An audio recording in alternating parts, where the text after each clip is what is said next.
বিসমিল্লাহির রহমানির রহিম। আসসালামু আলাইকুম। চলে আসলাম ঐতিহাসিক কুমিল্লা জেলার প্রাচীন বাজার কোম্পানিগঞ্জ কলেজ মসজিদ। কোম্পানিগঞ্জ বদিউল আলম কলেজ প্রতিষ্ঠা করেছেন 21শে পদকপ্রাপ্ত জনাব আবুল হাশেম সাহেব। 1970 সনে এই কলেজটি সুবিশাল কলেজ প্রতিষ্ঠা করেন।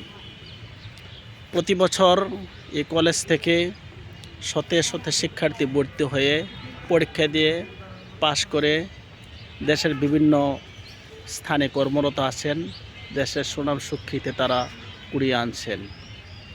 এই কলেজের পাশেই রয়েছে ঐতিহাসিক মসজিদ। সে 1990 সন থেকে যতটুকুন স্মরণ পড়ে আমরা বাজারে আসলে এই মসজিদে নামাজ পড়তাম। তখন মসজিদ ছিল নরবরে, এখন সুবিশাল 3 তলা বিশিষ্ট মসজিদ, সেখানে টাইলস করা। দেশের বিভিন্ন জায়গা থেকে লোক আসা যাওয়ার পথে খানিকটা বিরতি হলেও এখানে দিয়ে তারা নামাজ পড়ে প্রশান্তি লাভ করেন।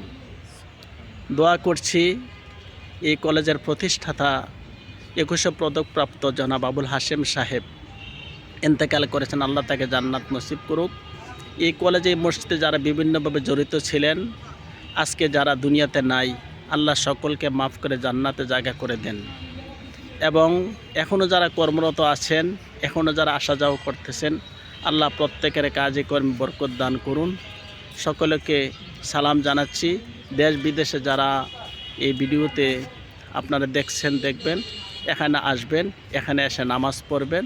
আমাদের কুমিল্লার ঐতিহাসিক স্মৃতি বিজড়িত স্থানগুলা আপনাদেরকে দেখার আমন্ত্রণ জানিয়ে শেষ করছি। মোহাম্মদ আবু হানিফ সরকার। আসসালামু আলাইকুম রহমতুল্লাহ।